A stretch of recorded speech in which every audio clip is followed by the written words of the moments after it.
Well, this is live from New Delhi. You're watching DT India Live, India's voice to the world. I'm Sakal Bhatt, and coming up in the next 30 minutes. India slams Pakistan for conducting Pakistan-occupied Kashmir Assembly elections as cosmetic exercise, says Pakistan using polls to camouflage illegal occupation and gross human rights violations. Lok Sabha discusses the Public Examinations Prevention of Unfair Means Amendment Bill 2026, focus on stricter punishments and faster prosecution. Prime Minister Narendra Modi meets members of Parliament from Assam, assures all help in the prevailing flood situation in the northeastern state.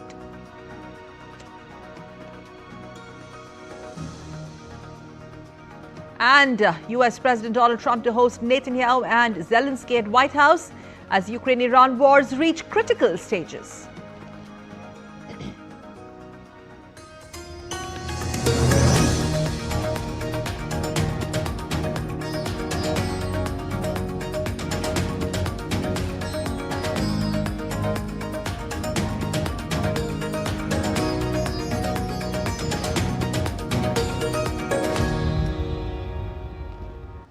And now for the top stories in detail. When India on Tuesday dismissed the ongoing Legislative Assembly elections in Pakistan-occupied Jammu Kashmir as a cosmetic electoral exercise, a hogwash, accusing Pakistan of attempting to legitimize its illegal occupation of the region while concealing that what New Delhi described as persistent human rights violations and administrative repression.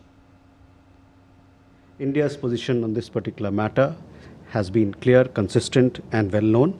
The entire Union territories of Jammu, Kashmir and Ladakh, including the areas currently under illegal occupation and forcible occupation of Pakistan, are integral and inedible parts of India.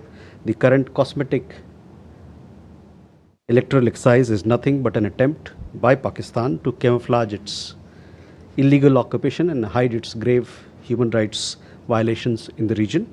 As we have stated earlier, the ongoing mass protests in the Pakistan occupied Jammu and Kashmir, of which you are aware, you would have seen the latest visuals from there, are the direct consequences of its economic exploitation, its denial of fundamental rights to the people and their administrative oppression. Well, on to the reports of Pakistan Army's brutality in illegally occupied Jammu and Kashmir. On Monday, Pakistani security forces used excessive forces against protesters in Pakistan-occupied Kashmir or Pakistan-occupied Jammu and Kashmir. At least 17 people were reportedly killed in the firing, while more than 24 others were injured. The incident has once again drawn international attention to Pakistan's actions in the region. The forces opened indiscriminate fire as rally was heading towards Muzaffarabad. Protesters strongly condemned the shooting and called on the international community, the Muslim Ummah and the United Nations to intervene immediately. Reports also claim that since the protests began, a total of 91 people have been killed in firing by Pakistani security forces over the past 2 months. After 52 days of continuous demonstrations, the situation remains tense, with demonstrators demanding the release of detainees, withdrawal of cases against protesters and acceptance of their broader demands.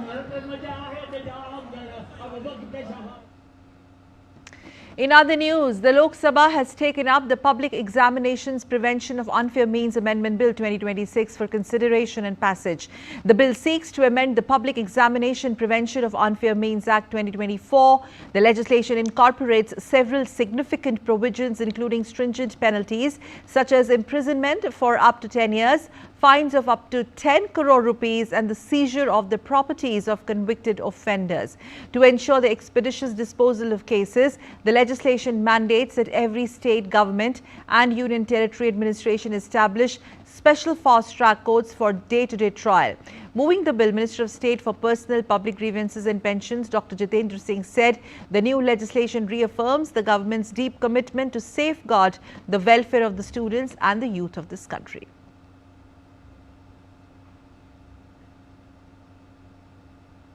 The imprisonment was 3 to 10 years in the earlier act. We are increasing it to 5 to 10 years. And The fine was up to 1 crore. It has been increased to 5 crore.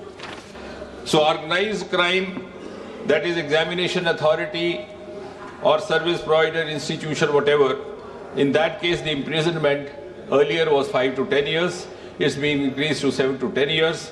And the fine was earlier up to 1 crore. It is now proposed to be increased to 10 crore. Shifting focus, Ukraine's President Volodymyr Zelensky will be meeting President Donald Trump at White House. President Zelensky eyes for anti-ballistic defense and strategic cooperation with the U.S. The two leaders are expected to discuss the ongoing peace process between Russia and Ukraine and Kyiv's urgent air defense requirements. President Zelensky's visit comes as Ukraine says it needs additional Patriot missile interceptors to help defend against Russian onslaught. U.S. President Donald Trump, meanwhile, will be also hosting Israeli Prime Minister Benjamin Netanyahu too at White House. It will be Netanyahu's 8th meeting with President Trump since Trump returned to office and the first since February. The visit is also expected to include a memorial service for the late Senator Lindsey Graham, a longtime supporter of Israel. In an interview on Sunday, President Netanyahu said he planned to discuss all pending issues with President Trump, including Iran. He also praised Graham as one of Israel's greatest friends and said it was fitting to honor him.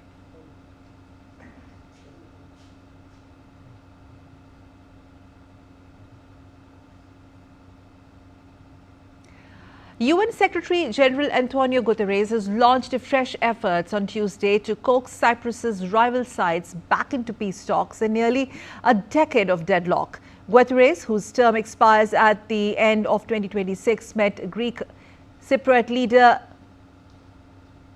Nikos C and Turkish Cypriot leader Tufan Ertuğrul separately on Tuesday. The three will hold joint talks on Wednesday in the UN-controlled buffer zone that divides the island. During the meeting with Ertuğrul, Guterres said the UN is committed to supporting both sides in their search for a solution.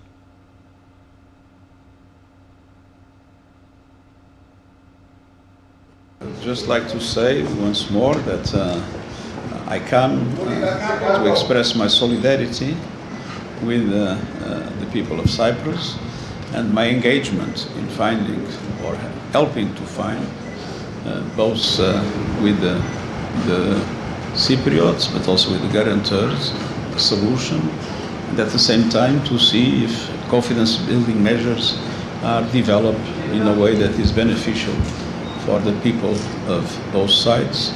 And I had two very constructive meetings with the leaders of the two communities. President-elect Keiko Fujimori is to be sworn in as Peru's president today. The 51-year-old politician carries the weight of her surname. Her father spent 16 years in prison for human rights abuses, and the record of her party, Fuerza Popular, over the past decade, which supported laws in Congress. Keiko Fujimori ran in 2011, 2016 and 2021 and on each occasion lost by a narrow margin in the second round. She was under investigation for a decade for allegedly receiving irregular funds from the Brazilian company Odebrecht. In October of last year, the Constitutional Court dismissed the money laundering case, citing procedural irregularities. Fujimori, leader of the right-wing Fuerza Popular Party, was declared president-elect on 3rd of July after defeating leftist rival Roberto Sanchez in a highly contested runoff election. Well, Uganda is officially Ebola-free after health officials declared the end of the recent outbreak on Tuesday. The virus infected 20 individuals and caused 2 deaths since its initial declaration in mid-May. The East African country has successfully contained the spread of the rare Bundibugyo Ebola virus strain. The final infected patient recovered and was discharged on July 16. This release triggered the official 42-day World Health Organization countdown required to declare the end of an active outbreak.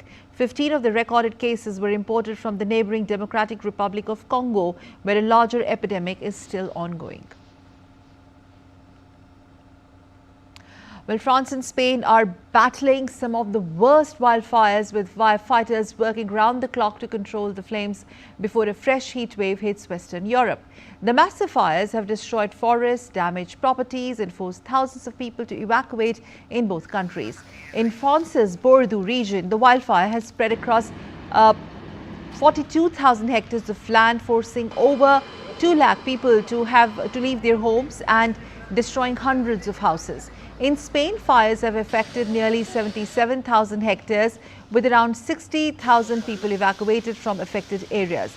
Authorities have allowed some residents to return home, but several fires remain active in Madrid and nearby regions. French President Emmanuel Macron has thanked firefighters for their efforts and warned that the wildfire situation could remain challenging in the weeks ahead. Meanwhile, Spanish Prime Minister Pedro Sanchez said firefighters are beginning to see light at the end of the tunnel in their battle against some of the country's worst forest fires.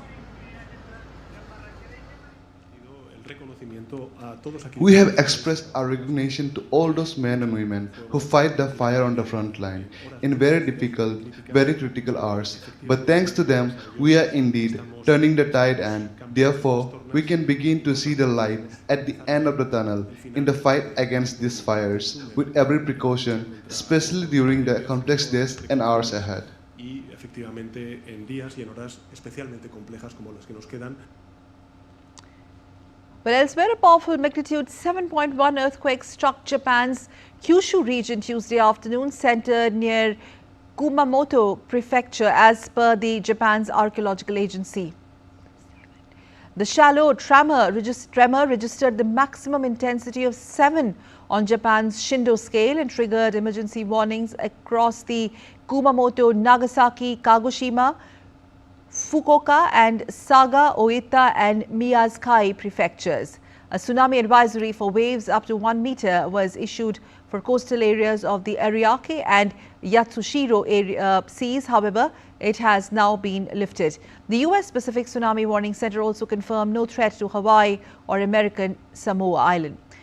Meanwhile, reports of what sounded like an explosion at an Aeon Mall in Kumamoto Prefecture were also received after the major earthquake. Emergency services and local fire officials confirmed multiple shoppers and individual remains trapped inside the damaged shopping complex in Kashima town. Japan's Kumamoto police say there are quite a few presumed dead after the mall explosion.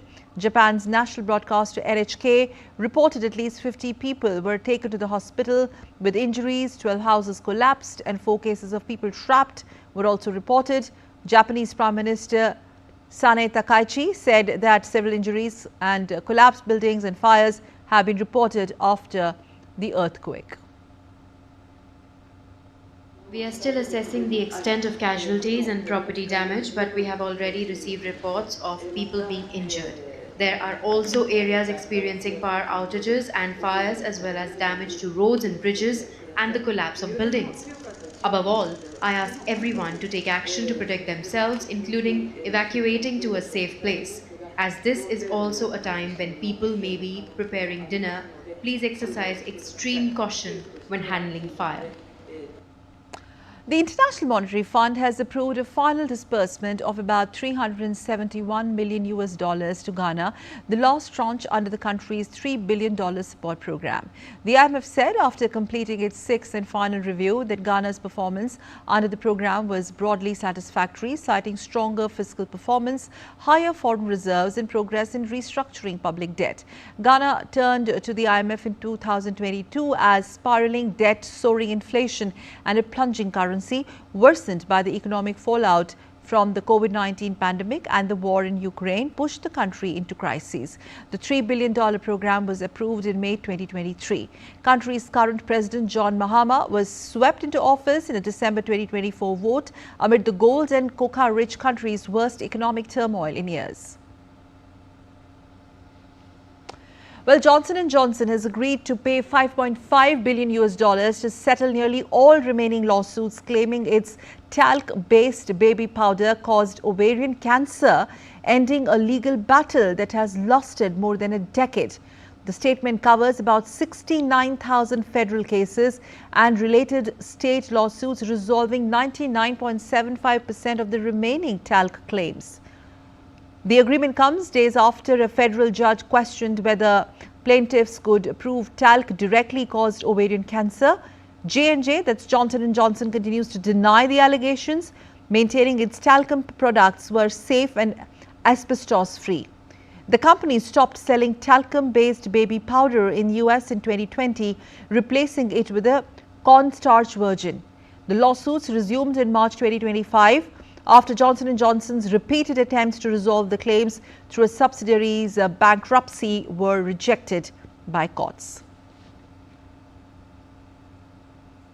And now let's take a quick look at some stories making news around the world. We begin with Turkey. From Valley in Turkey has brought the Krom Valley in Turkey has brought together history and nature along the same route for centuries. Once a major center of mining, the valley now welcomes visitors with its landscapes and rich cultural heritage. As temperatures soar above 40 degrees Celsius, sanitation authorities in Nanjing, East China's Jiangsu province, have issued batches of air-conditioned vests to frontline sanitation workers to help them cool down while working. Japan's scorching summer heat brings a splash of tradition in Miyazaki, where children took part in a 150-year-old festival featuring water showers, prayers for good health and a symbolic Jizo float procession.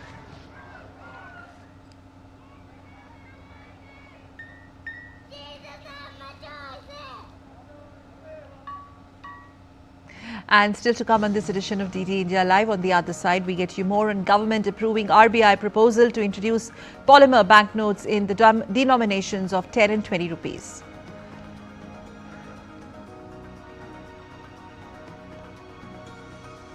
And we bring you all the updates from Glasgow 2026 Commonwealth Games.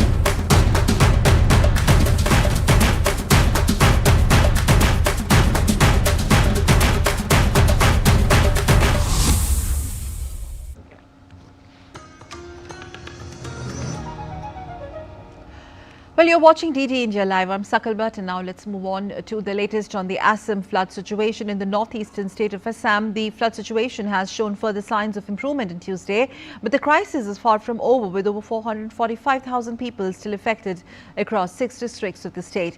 According to the latest Assam State Disaster Management Authority report, Sivasagar, Charaideo, Golaghat, Jorhat, Nagaon and Kamrup Metro continue to remain affected. Charaideo continues to be the worst hit district with over 188,000 people affected, followed by Sivasagar with more than 144,000 people and Jorhat with over 74,000 affected residents. Meanwhile, rescue and relief operations are continuing in the affected districts with deployment of 179 medical teams and 67 rescue boats. Authorities remain on high alert and have urged residents in vulnerable areas to stay cautious and follow official advisories. The flood has also caused widespread damage to infrastructure and livestock. Prime Minister Narendra Modi on Tuesday met members of Parliament from Assam and discussed the prevailing flood situation in various parts of the state. In a post on platform X, the Prime Minister said that the centre is working closely with the Assam government in assisting those affected and prayed for everyone's safety and well-being. The centre has been closely monitoring the situation, with union ministers reviewing ground efforts and inter-ministerial teams assessing damage. Rescue and relief work by NDRF, SDRF and state agencies remain underway. Well, marking the completion of 4 years of a presidency, President Draupadi Murmu launched multiple citizen-centric welfare initiatives at Rashtrapati Bhavan on Tuesday.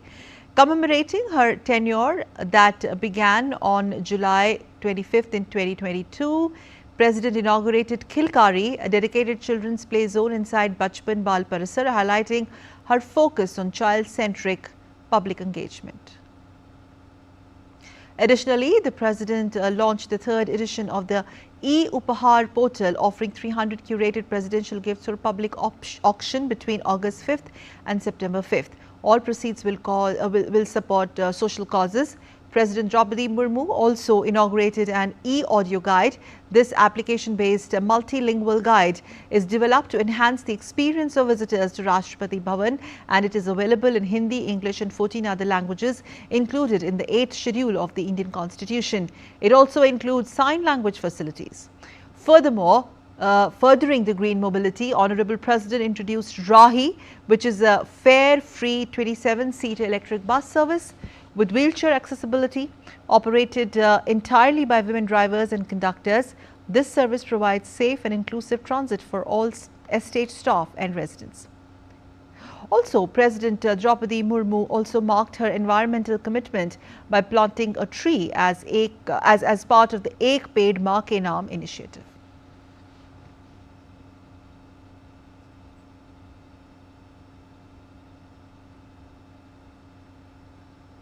The government has approved the Reserve Bank of India's proposal to introduce polymer banknotes in the denominations of 10 and 20 rupees.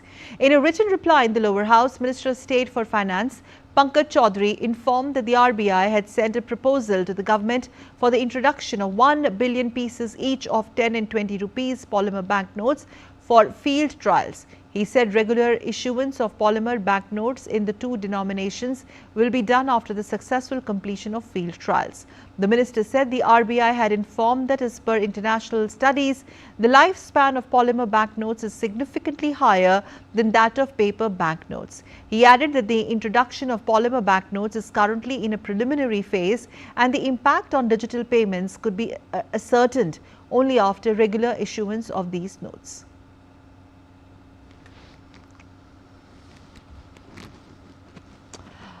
Well, the human liver works around the clock to keep us healthy, but what happens when it's under attack without even showing any symptoms? Hepatitis is one of the world's most overlooked health threats. In spite of its severity, many don't even know that they have it. World Hepatitis Day is observed on 28 July every year to raise awareness on one of the most resilient organs of the body. Preeti Kaur reports. Hepatitis, inflammation of the liver, is often called the silent invader. It is primarily caused by viral infections but can also stem from non-viral sources like alcohol use, toxins or autoimmune responses. Affecting more than 300 million people worldwide, hepatitis comes in many forms, from short-lived to life-threatening. Hepatitis A, typically a short-term illness spread via the fecal-oral route. It resolves on its own without permanent liver damage. Hepatitis B, transmitted through exposure to infected body fluids. If it becomes a long-term infection, it can cause cirrhosis or liver cancer. Hepatitis C spreads almost exclusively through blood contact, such as sharing and injection equipment. It often shows no symptoms for decades while silently damaging the liver. Hepatitis D, an uncommon strain that requires the presence of hepatitis B to replicate inside the body. It significantly accelerates liver damage. Hepatitis E, similar to hepatitis A, it spreads through contaminated drinking water and poor sanitation. While usually mild, it carries a high risk of liver failure in pregnant women. Hepatitis has evolved as a global health concern that affects millions of people. According to WHO, chronic viral hepatitis causes 1.3 million deaths annually, with hepatitis B and C the silent primary drivers of liver cancer and cirrhosis. In India, 40 million people are chronically infected with hepatitis B and 6 to 12 million with hepatitis C. World Hepatitis Day is observed every year on 28th of July to raise awareness on viral hepatitis and inflammation of the liver that causes severe liver disease and liver cancer. The theme for 2026, Hepatitis, Let's Break It Down, is a call to remove the barriers that stand between people and the services that can save their lives. Hepatitis treatment in India includes antiviral medicines, supportive rest, and government programs like the National Viral Hepatitis Control Program that aims to eliminate hepatitis C by 2030 and reduce illness and deaths caused by hepatitis A, B, C, and E. Hepatitis is a preventable and manageable disease when detected early. Awareness, vaccination and timely treatment are the foundations of better liver health and disease prevention. Preeti Kaur's report, TD India. And on to some fantastic news coming in from the world of sports. India's Sharmila Dhankar has scripted history by becoming India's first Commonwealth Games para-athletics gold medalist. Sharmila Dhankar won the gold medal while Shilpa Shaila claimed the bronze medal in the women's para-shot put F57 event. Sharmila delivered a landmark performance with a season best effort of 9.81 meter. Her triumph ended India's 20-year-old wait for a para-athletics medals at the Games. The last para-athletics medal in Commonwealth Games was won by Ranjit Kumar Jayasilan way back in 2006. Well, that's all we have for you in this edition of DD India Live, but you can always let us know your thoughts on the news of the day. For those on the go, you can get all the latest news and updates from India and across the world on DD India mobile app. This app is available on both Android and iOS platforms. Scan the QR code on the screen to download now. And we will be back with more news as it breaks here on DD India. I'm Sakal Bhatt, and from all of us here in Delhi, thanks for watching DD India Live. Namaskar.